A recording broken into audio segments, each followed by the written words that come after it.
যদি বলে তুমি আমাকে ক্ষমা করতে পারবে না, তাই না বলতে অসুবিধা ওর উত্তর না হয় না।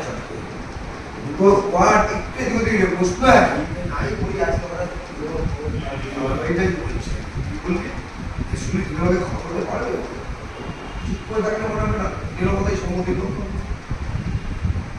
তাহলে ক্ষমা করতে পারবে। আমি চুপ করে না থাকি বলবে না এর আগে লাভ এগুলো বুঝবি সংলাপের এগুলো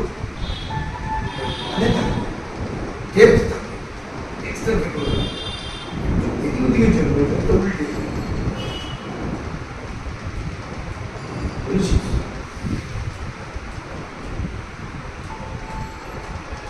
আর রচনা খুবই ভালো বলেছো, কথা হচ্ছে বলা হয়েছে কিন্তু অভিনয় করতে হবে, এখানে একটু অতি অভিনয়ের ব্যাপার আছে। বোধাটায় দুইয়ে ন্যাশনাল অ্যাক্টিংয়ের মধ্যে থাকবে, ওনারাটাই দেখবেন একটা জায়গা ছাড়া খুব রিয়ালিস্ট, এইখানে একটু ওভার অ্যাক্টিং হলে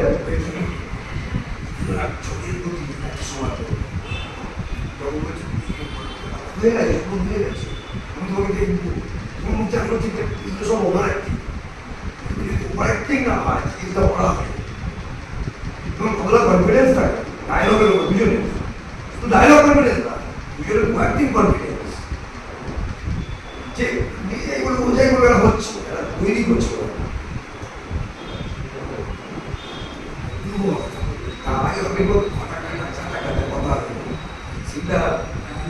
মারা গেছে উঠবে। আর এই ওই না প্রথম ডায়লগ শুনি হবে ক্ষমা করতে পারবে না,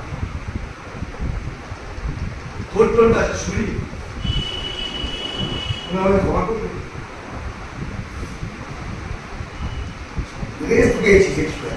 ও স্কিমিং দিয়েছে ওরা চলে গেছে, এবার তুই এক দু সেকেন্ড চিন্তা করি হেঁটে এসে দাঁড়িয়েছিস, ও তখন বিমর্ষ অবস্থায় আছে, ও একটা বিশ্রী পরিস্থিতি, তার আগে কালীকিঙ্করের সঙ্গে কথা হয়েছে, ও কালীকিঙ্করকে জাজমেন্ট করে নিয়েছে বলো।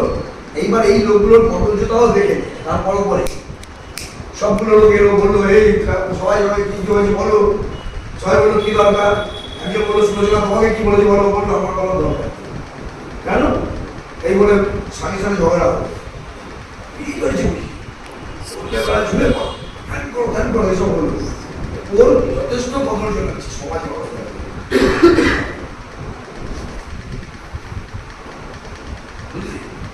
সেই অবস্থায় বসে আছে।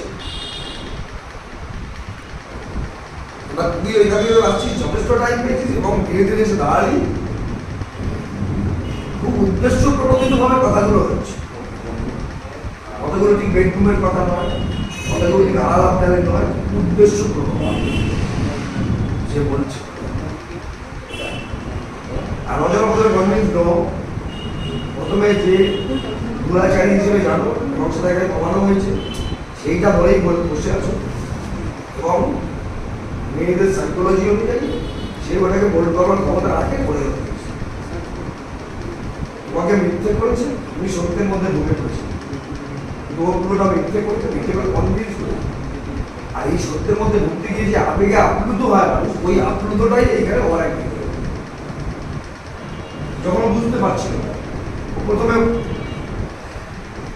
বলেছে, প্রথমে উঠে গেছে ভাইয়ের উপরে হাত রাখবে, ভাইরা দেখবে ঘেন্না করতে শুরু করে, এটা বাস্তব যে লোকটা ভাই খুব কাছে অথচ ঘেন্না, এই ঘেন্নাটা হচ্ছিল, ও উঠে চলে আসে, চলে আসার পর তুই যখন প্রশ্ন করি যে আমার জীবন তোমার হাতে, তুমি কথা বলবে না, ও অন্য অনেক কিছু বলতে পারতো, কিন্তু উৎপাদ কি লিখবেন শিখছি আমাকে আমাকে অপরাধী ঠিক বাইরের লোককে এই উত্তর দেয়, এই উত্তর রচনা তুমি খুব ভালো করে সাইকোলজিক্যালি দেখো, এই উত্তর বাইরের লোককে দেয়, এই এত কাছের লোককে দেয়, তাহলে বাইরের লোকের মতন করে উত্তর তার স্বামীকে সে এটা বলতে হবে আমাকে এত আমার বসো বসো, এইটা বলার মধ্যেও বসে যে বিরাট একটা ভান্তারা কথা হবে তাও নেই।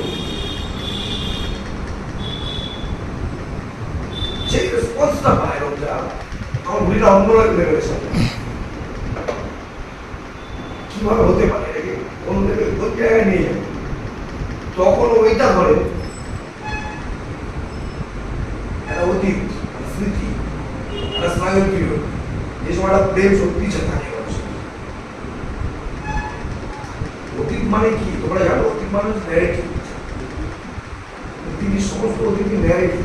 ন্যারেটিভ মানে গল্প, একটা গল্প, সেই গল্পের মাধুর্যটাকে ছুঁয়ে দেওয়ার চেষ্টা করছে। যে সময় মাধুর্য ছিল তার সঙ্গে সঙ্গে ও কি করলো, স্কিমিং করে ওইটাকে ছুঁয়ে তোমার মনে পড়ে সেই দিনগুলো। এখন যাবে বলি ছাড়ো, এটা ন্যারেটিভকে ছোঁয়া। অতীত তো সমুদায় দুঃখ দেয় না, কিসব বলে না কবিরা, তুমি সততই দুঃখে ইত্যাদি ইত্যাদি সতই এইসব কথা আছে। সেই অতীতকে যদি ছোঁয়া যায়, এই সময় প্রেম ছিল, প্রেমটা হচ্ছে, আমি তাকে করছি, কিচ্ছু ছিল না, সেই অবস্থা দাঁড়িয়ে আজকে আমরা এখানে দুটো মানুষের বডি তো আলাদা ছিল, ওই বডি এই বডি তো আলাদা, শুধু জুড়ে আসে না আমি লিকার শুনেছি ওই দুজন ছিল, কিন্তু ন্যারেটিভটা তো এখন বলতে গেছে, ওই ন্যারেটিভটাকে ছোঁয়ার চেষ্টা করছে। সেই জন্যে থিয়েট্রিক্যালি বিজ্ঞান ভিত্তিক ভাবে যখন আমরা থিয়েটার করি, ওই ন্যারেটিভগুলো ছুটে গিয়ে এক ধরনের অভিনয় হয় এবং সর্বজনবিদিত, এবং সেটা প্র্যাকটিস হয়েছে, মানুষ দেখতে দেখতে অভ্যস্ত। সেই আর্টিস্টকে তাহলে ওই প্র্যাকটিসের জায়গাটা আবার যেতে হচ্ছে যে এই ধরনের ন্যারেটিভ পার্ট আমরা কিভাবে করি। ন্যারেটিভকে ভাঙা হয় কিন্তু পরিস্থিতির উপরে দাঁড়িয়ে মেলোডিকে যদি আনতে হয়, যদি একটা সিকোয়েন্সকে ডিরেক্টটা চাই মেলোডি দিয়ে যাবো, 8 ঘন্টার মতন ঘোরা রাখতে হচ্ছে, এবার মেলোডিতে আসে, বুঝতে পারছি ডিরেক্টর এই একটা মেলোডি, মিউজিক, রং, আলো, এই সব দিয়ে এবং অভিনয় সুন্দর যদি একটা মেলোডি কিছুক্ষণ করে আবার কাট করতে হবে, হিংস্রতা, কাট ঘন্টা, বড় বড় কথা, চিৎকার চেঁচামেচি, ছোট্ট একটা জায়গা একটা সেট করা। তখন যে অভিনয় প্রয়োজন বা লোকের অভ্যেস দেখে দেখি তার সাথে দেখেছি যা তোমরা দেখতে পারবে না, তখনই চালাতে হবে। কেমন না শুনি, তুমি আমাকে ক্ষমা করতে পারবে? সেকেন্ড লটটা আমার জীবন তোমার হাতের মুঠে, তার সঙ্গে সঙ্গে অ্যাকচুয়াল ওঠে, একটা করেছি রেসপন্স পাইনি, বেরিয়ে গেছে, সেকেন্ডটা কেউ একটু উঠে যাবে, যদি গলায় কিছু না থাকে তাহলে তুই কি করবি? শুনি, তুমি আমাকে ক্ষমা করতে পারবে? আমার জীবন তোমার হাতের মুঠে, বুঝলে কথা চলবে না, এটা চলছে, কার ভাববে?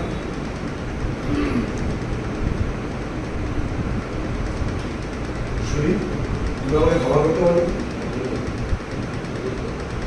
আমার জীবন তোমার হাতের মুঠে, উঠে গেল তবু তুমি কথা বলবে? আমাকে এত এই দুটো বাইরের লোকে মনে করে দেওয়া এবং এই দুটোর সঙ্গে কোনো জাস্টিফিকেশন না খোঁজাই না, যেহেতু আবার খুব বলে গেল ওইটুকু কথা না, বসো বসো,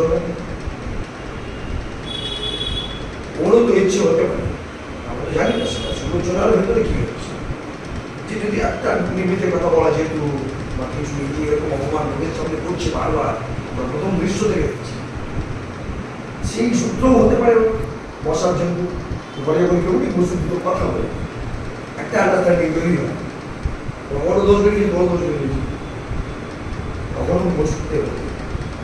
এই বসতে বলার পর যদি ওরা ঢুকে যেত আর নাটকে বলতো ওদেরটাই হবে, নাটকে দিয়ে যেত কি না, তাহলে স্ক্রিনিং তুই কর বা ও কর, কিছুই বড় দোষ ন্যায়টিকে কিংবা টেক্সটকে এইভাবে ভাববে। তুমি আমায় ক্ষমা করতে পারবে না? আমার জীবন তো তোমার হাতের মুঠো, তাও কথা বলবে না?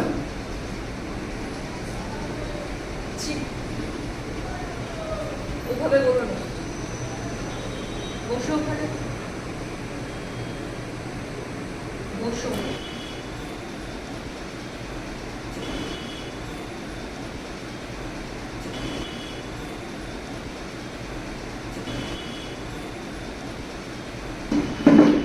তুমি আমায় বিশ্বাস করো?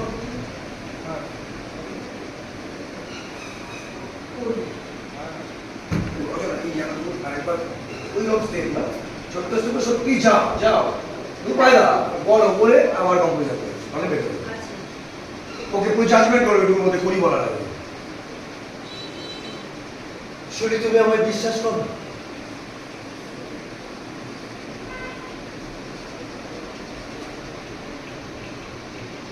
করি নাহলে বাঁচবো কেন